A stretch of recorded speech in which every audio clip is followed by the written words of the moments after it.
Hey guys, what is up? And today we are doing a Christmas movie review with the one and only, another instant classic alongside, alongside A Christmas Story. But this one's a little bit more favorable because, I don't know, it just makes more sense for how unbelievable the movie is. But, Home Alone. Okay, what can we say about this movie? Well, let's start off with some facts. Because you all know you're just here for the facts. You don't care to listen to me at all. I mean, you just, yeah. So, anyways,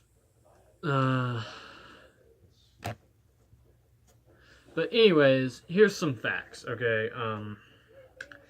Released in 1990, Home Alone, released in 1990, 1 hour and 45 minutes. The budget was made off at $18 million, which is good. And grossed back nearly $500 million, which is really good. And I'm not sure, but I'm pretty sure that's probably just in the house. I don't know. Could probably not be.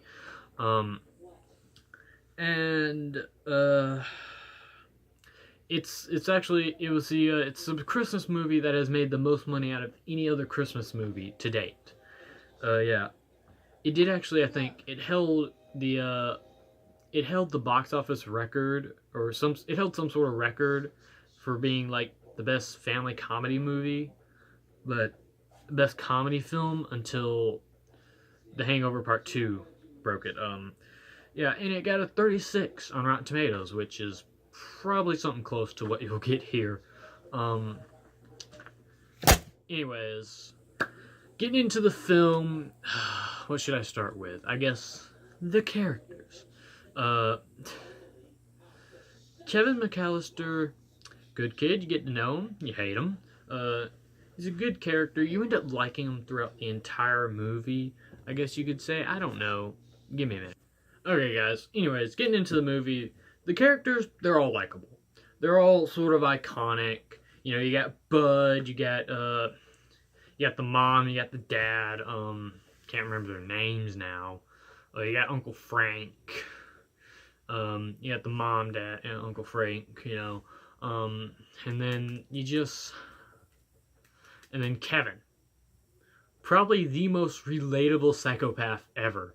He's just a good kid, and throughout this movie, Macaulay Culkin, he feels like he probably could have grown up to be a psychopath. I don't know why. It just feels like he could have. Throughout the movie, he does have some character growth, actually, because at first he hates his family, he doesn't like them, but as he goes, and he's such a child. He's just such a child, not gonna lie. But throughout the movie, he grows up, and he starts being more mature. He buys groceries and stuff. And what's funny about it is that the two robbers, Marv and I can't remember his other name. I'll probably put it right here. But Marv and the other guy,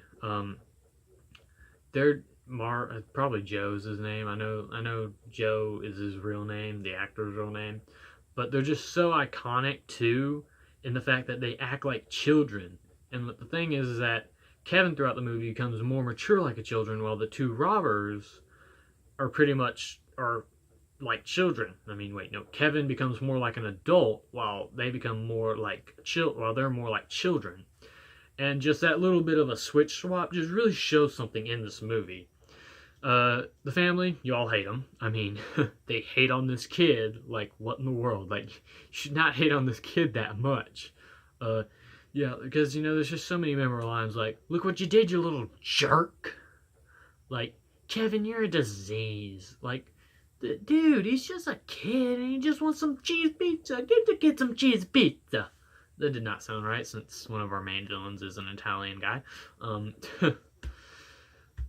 And, it's just so iconic. And the film, you deeply care for all the characters in the end, because they just all come together and they become a family. And, the shovel guy, can't remember his name, but the shovel guy is a really nice introduction into this movie. And he's a character that throughout the movie you think might be bad. And he kind of looks bad. But you quickly learn, that he's not. He's just a nice, kind old man. And yeah, but the characters are all great. You can really join on with all of them. You can hate them, you can end up loving them. Kevin, he does what any kid would do if he was home alone. He loves it at first, then he's scared, then he's being scared, and he wants them back. Character growth. It really shows in this movie. No lie. No lie. Until the sequel would ruin that. Also, by the way, this is how many films are in the franchise. No joke. That's how many films were in the franchise. Franchise has 5 films. I don't know why. Like, let's make a Home Alone sequel every 5 or 10 years. Yay! But nothing beats this original, of course. The setting and everything, it doesn't feel like a Christmas movie, which is a good thing, because then it feels like a real movie. The setting's good. There's a good cameo by John Candy, who's just a good actor, and sadly he would die 4 years after this film was released in 1994. But, good actor. The people are good actors, the setting is good, the mood is good, the tone is good for what they're trying to go, is that the mood and the tone is, you always love your family no matter what, and you always want them around. And I do like the tagline of, this is a movie of, this is a movie, the tagline was, hopefully I'll probably write it down here, I don't know, it's a family comedy without the family. Yes, that's what it is. And, it's just a really great film. I admire it. It really does get you into the holiday spirit. You love Macaulay Culkin in this, and I mean, come on.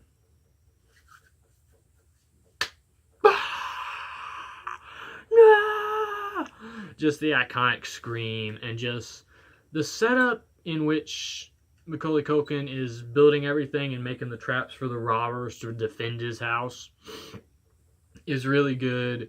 And them getting hurt and stuff, you may think, that's unbelievable, they could die. Sure, they could die. I mean, the main short guy, Joe, he gets his head caught on fire. But here's the thing. In this film, it's a little toned down. In the sequels, they would go above and beyond. It's like they were immortal. And, in this film, they're not really trying to kill him. In part 2, they try to kill him. In this film, it's just they want to rob his house.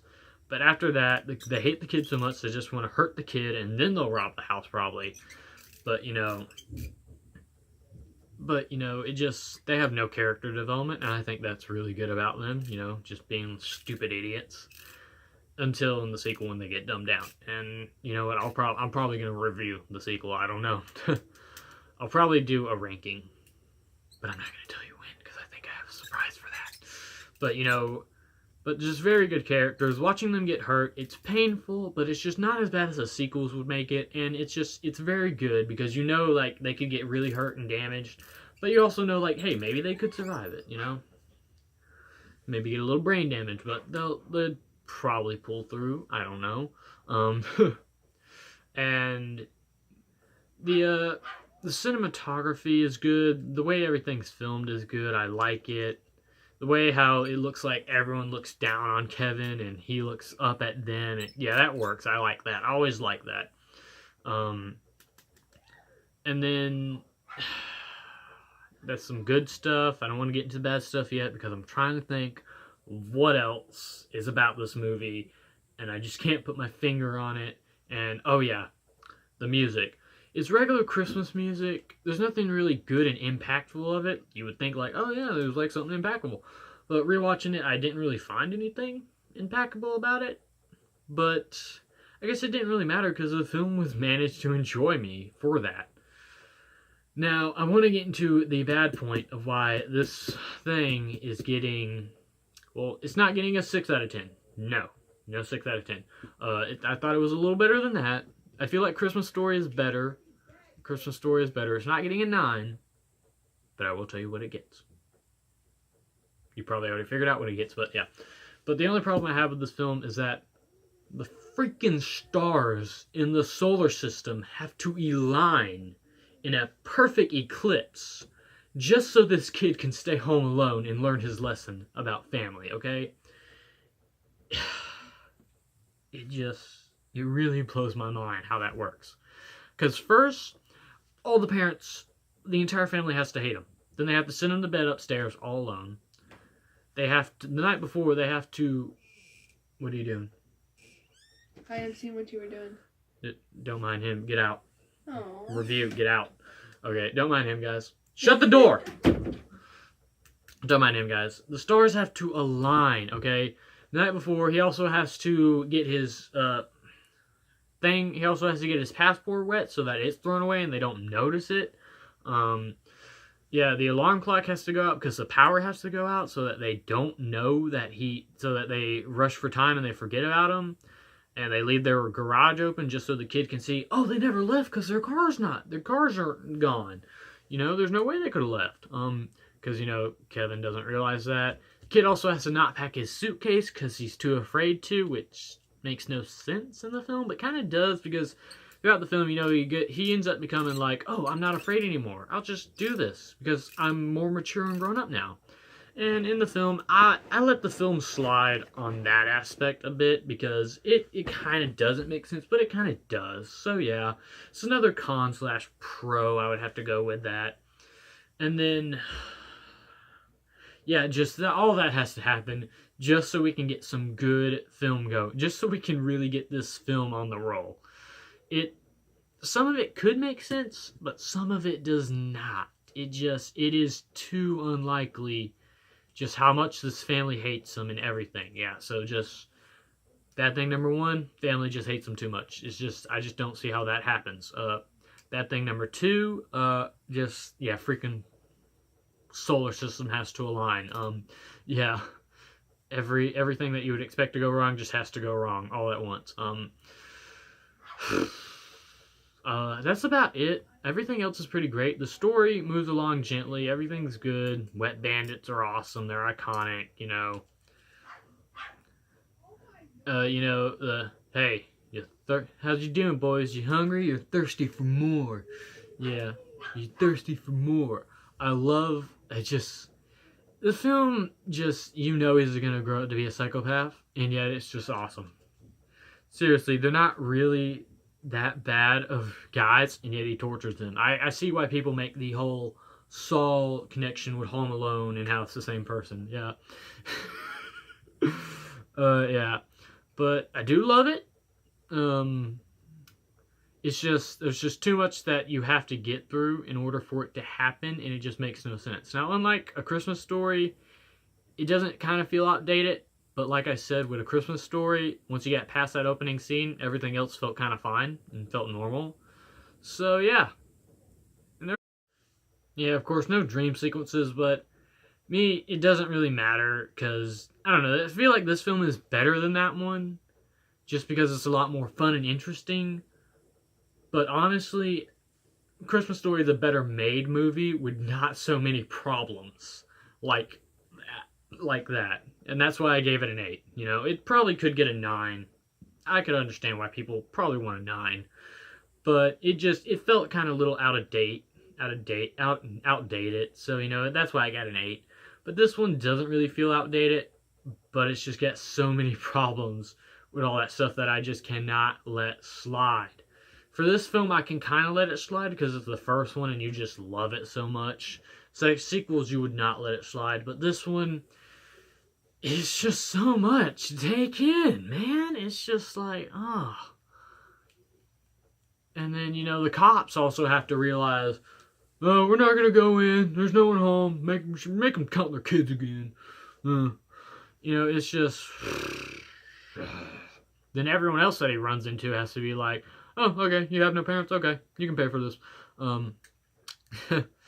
But other than that, good story, good movie, moves along very peacefully. Everything about it is good. I just have a really big deal with that. So that is why it's a 7 out of 10. 7 out of 10, that's it. I'm calling it. It's just a little bit lower than A Christmas Story. Because A Christmas Story feels like a complete and solid story, while this one feels like a bit of a mess that was just made because the directors wanted a movie where they could have Macaulay Culkin being a bit of a psychopath, beating up people, yeah. But nevertheless, good movie. I recommend you watch it. It's a true classic. The sequels, you can watch the second one now. It's okay. It's alright to love it. Or you can just skip through the entire movie and just watch the Tim Curry parts like I do. Tim Curry. He is a god. I'm just kidding. That's not true. But, anyways, watch the first one. It's amazing. It's fun. You're liable to like it more than A Christmas Story, and I did like it more than A Christmas Story. It's just that I found A Christmas Story to be a better made film. That's just why it has a bit of a lower stature for me when it comes to that.